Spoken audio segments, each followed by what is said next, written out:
તમામ બહેનો, અર્જુનભાઈ ઓડિયન્સમાં બેઠા છે, મારા છોટાઉદેપુરના મિત્ર એડવોકેટ બેન જેમણે આવેદનપત્ર આપ્યું નસવાડીથી, આપ તમામ બહેનો, માતાઓ, વડીલો અને યુવાન દોસ્તો, આપ સૌને મારા ક્રાંતિકારી જય ભીમ અને જય જોહાર પેશ કરું છું.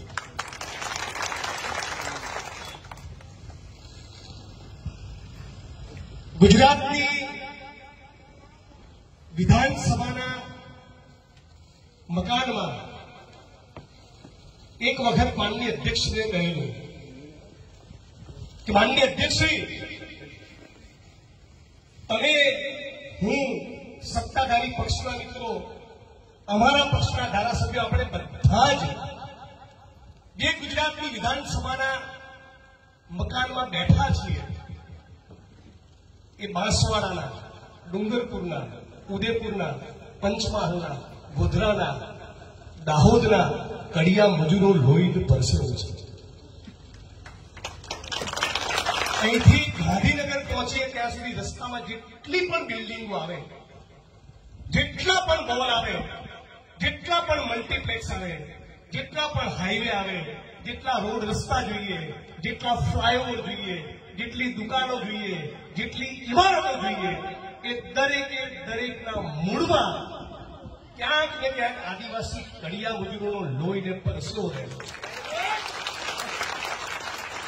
આ વિકાસ શબ્દ ઉપર સૌથી વધારે આ રાજ્યમાં કોઈનો અધિકાર હોય તો સ્વાભાવિક રીતે ગુજરાતના ખેડૂત અને મજૂરોનો. પણ ગુજરાતના ખેડૂત અને મજૂરોમાં પણ સૌથી વધારે કોઈનો અધિકાર હોય તો એ છે ગુજરાતનો આદિવાસી. એ દિવસની રાહ જોઈએ છીએ જ્યારે ગુજરાતની 6.5 કરોડ જનતા એ આ આદિવાસી મજૂરોના લોહીને પરસેવાની કિંમત કરતી થાય. એ દિવસની રાહ જોઈએ છીએ. પેઢીઓની પેઢીઓ ખપી ગઈ. તમે સુરતમાં જુઓ, વડોદરામાં જુઓ, રાજકોટમાં, અમદાવાદમાં, પોરબંદર, ભાવનગર, જામનગર, આણંદ, પાલનપુર, ગાંધીનગર, એક દિવસ ખાલી નહીં જતો હોય કે કોઈક આદિવાસી કડીઓ મજૂર એ 500-700 રૂપિયા માટે કન્સ્ટ્રક્શનની સાઇટ પરથી પડીને મર્યો ના.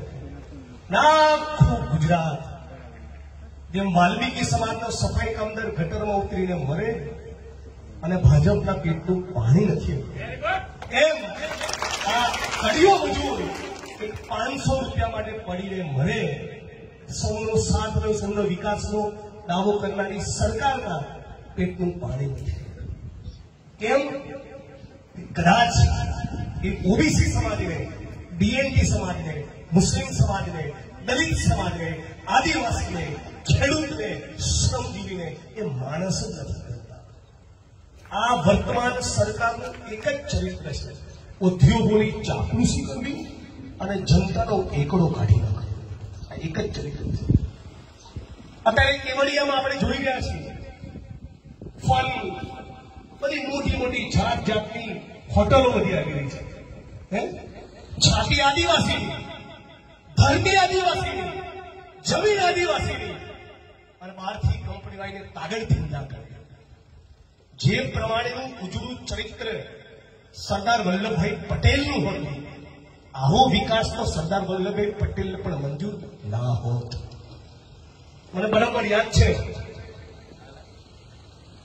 એક એમના સ્વજનો પત્ર લખ્યો હતો અને કંઈક મદદ માંગી.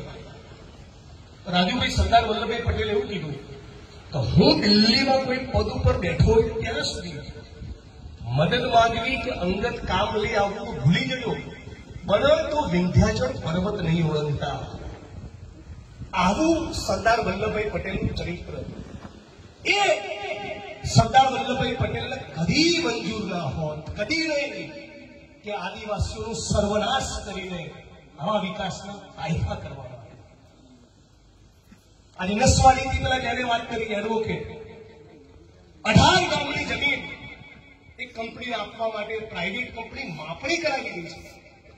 આદિવાસીઓનું પૂછવાનું, આદિવાસી સરપંચોનું પૂછવાનું, એમની ગ્રામ પંચાયતનું પૂછવાનું. બસ કંપનીનું બંધ થયું, ચૂંટણીમાં મોટું બંડલ નરેન્દ્રભાઈને, અમિતભાઈને ફોલ્ડરો પહોંચાડી દેશે અને પૂરા કરી નાખવા.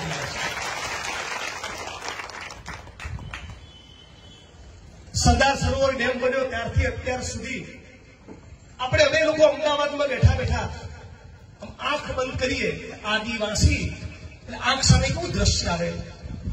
કાળી મજૂરી કરનારો મજૂરી, વડોદરા, સુરત, રાજકોટ, અમદાવાદની ફૂટપાથ ઉપર પડ્યો હશે.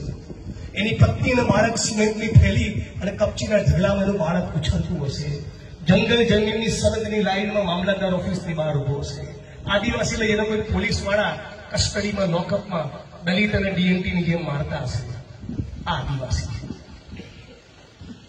આટલા દાયકાઓ પછી પણ આદિવાસી એટલે તગડો, મજબૂત, ધનવાન, સશક્ત આવી છબી આપણા મનમાં નથી આવતી, કેમ કે આદિવાસીને એવો નથી બનાવી શકતો. 14મી એપ્રિલ આવે એટલે ભાજપના બધા નેતાઓ વાદળી ઝભ્ભો પહેરીને બાબા સાહેબ આંબેડકરને ફૂલહાર કરે અને પછી દલિતોના આત્મસન્માનને ઠેસ પહોંચાડવામાં આવે, દલિતોની હત્યા થાય, ત્યારે ભારતીય જનતા પાર્ટીને પેટનું પાણી નાખે. આ જ પ્રમાણે નરેન્દ્રભાઈ કેવડી આવે અને અચૂક બિરસા મુંડાની જય બોલાવે, અચૂક બોલાવે, એક બી વાર ના ભૂલી જાય. પછી ધીમે રહીને 34 દુકાનના મકાનો તોડી પાડે.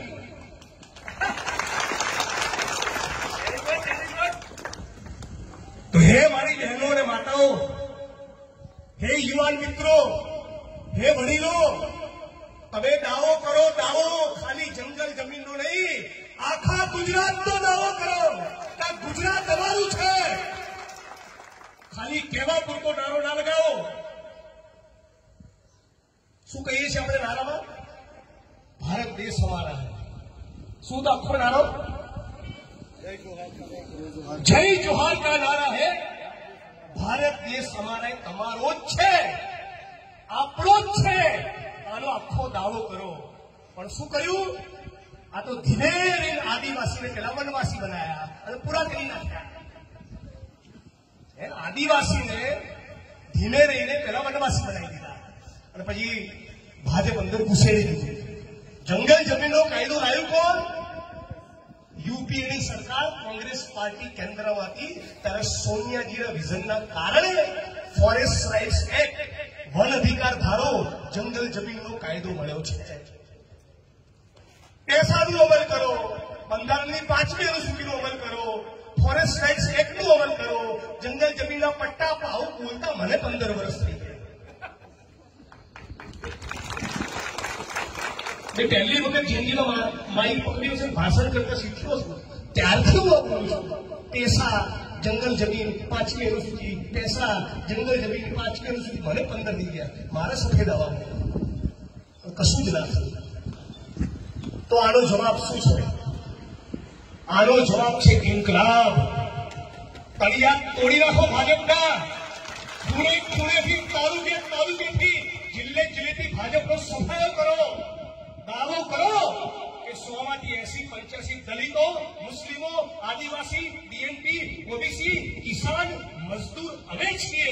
માલિક, પૂંજીપતિ, લૂંટનારો, આરએસએસ વાળા તો 15-20% છે. તો દેશ તો અમારો છે, અમારા પરસેવાથી ચાલે છે. ઈટોના ભઠ્ઠા વાલે, કેમિકલની ફેક્ટરીમાં અમે, ભરૂચની સીઆઈડીસીમાં અમે, ખેતરમાં ગાડીઓ અમે કરીએ, ચણતર પ્લાસ્ટર અમે કરીએ, સફાઈનું કામ અમે કરીએ, ગટરમાં અમે મદદ કરીએ. તો દેશ મારો થયો. તમારા બાપનો દેશ છે લૂંટેરાઓ. દેશ અમારો છે.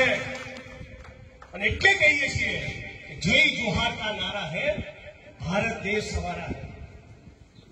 અને હે યુવાન આદિવાસી મિત્રો, હે ઓબીસી અને દલિત સમાજના યુવાન મિત્રો, સપનું ખાલી શિક્ષક, તલાટી, ટીડીઓ અને મામલતદાર બનવાનું ના રાખો.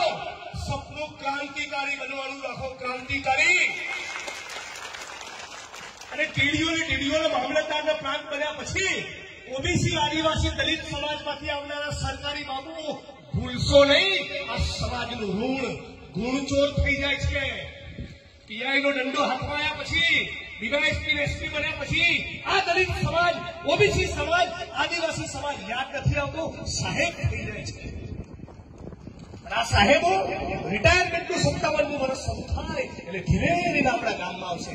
જય ભીમ, જય બિરસા મુંડા. હજી કહેશે વાસના વડીલને કે દેશી કુકડો બનાવો, હજી એ જ ખાઉં છું. 35 વર્ષ નોકરી કરી ત્યારે દલિતો યાદ ના આવ્યા, ત્યારે આદિવાસીની જંગલ જમીન લૂંટાતી હતી, વિસ્થાપન થતું હતું, ત્યારે આદિવાસી સમાજ ના આવ્યા. અને કોંગ્રેસને ભાજપની ટિકિટ લેવી હોય ત્યારે નિવૃત્તિના છેલ્લા વર્ષે સમાજની એન્ટ્રી મારશે.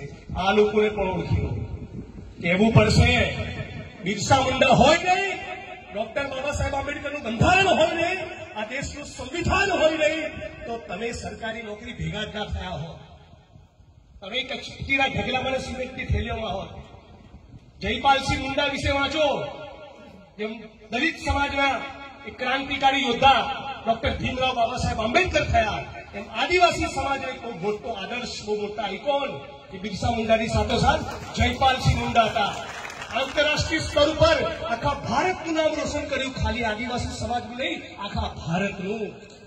પ્રોફેસર હતા, વિદ્વાન, સ્કોલર, બંધારણની સભામાં ડિબેટ કરતા, દલીલ કરતા, વાદ વિવાદ કરતા, પોતાના સમાજની વેદનાને વ્યક્ત કરીને બંધારણમાં મુકાવવામાં જયપાલસિંહ મુંડાનું યોગદાન છે. ઓલિમ્પિકમાં મેડલ અપાવ્યો, આપણા દેશનું નામ રોશન કર્યું, આવા જયપાલસિંહ મુંડા બરોબર. આખા નર્મદા જિલ્લાની અંદર, આખા આદિવાસી પટ્ટાની અંદર, ઉમરગાંવથી આદિવાસી છેક અંબાજી સુધી છે, 40 વિધાનસભાની સીટ પર આદિવાસી સમાજનું પ્રતિનિધિત્વ છે. અને રાહુલ ગાંધી જેવો આપણને નેતા મળે છે. તમે જાણો છો, આ દેશની મોટા ભાગની ચેનલ અને મોટા મોટા છાપાવાળા રાહુલજીની વિરુદ્ધમાં કેમ બોલે છે?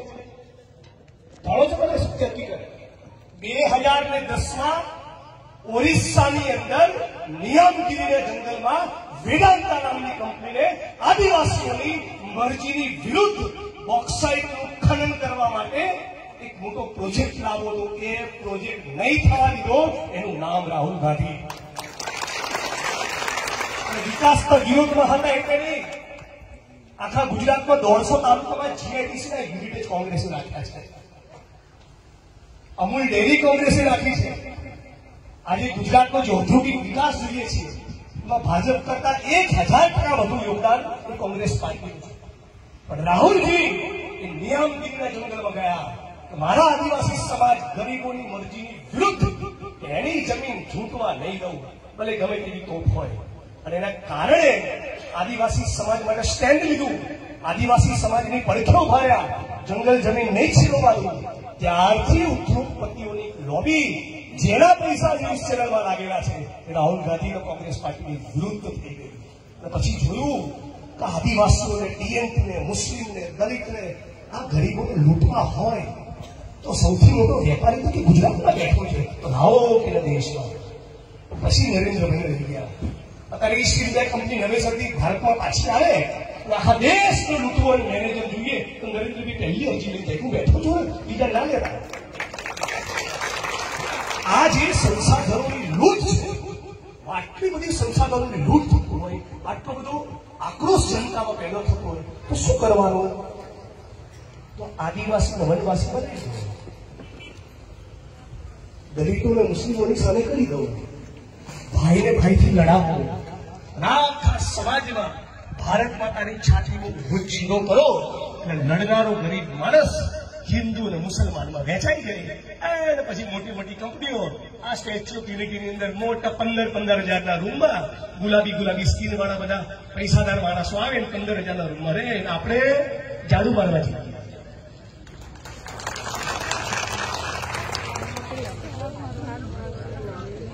આટલું તો સમજીએ છીએ ને આપણે કે જમીન આપણી, પરસેવા આપણે, અને મજા કરે પૂંજીપતિ જે ઓલરેડી કરોડપતિ છે એનાથી મોદી સાહેબ રાજી નથી, અરબપતિ બનાવે. પછી તમારે કે સિંધુની કે ડબ્બી મોકલીશ. આપણે જોઈએ છીએ નોકરી, આપણે જોઈએ છીએ જંગલ જમીન, કે ના હું તો સિંધુની ડબ્બી મોકલીશ. કારીગર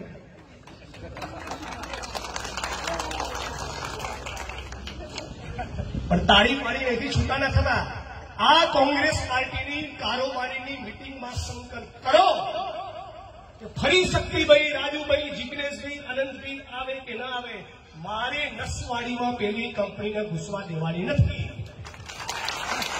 મારે 34 દુકાનો તૂટી એનું વળતર લીધા વગર આ ચોરોને છોડવાના નથી. સંયમ તમારે કરવાનો છે. એક વાર આવીશ, 2 વાર આવીશ, 4 વાર આવીશ, પછી ધરતી તમારી છે, જીવન તમારું છે, અસ્તિત્વ તમારું.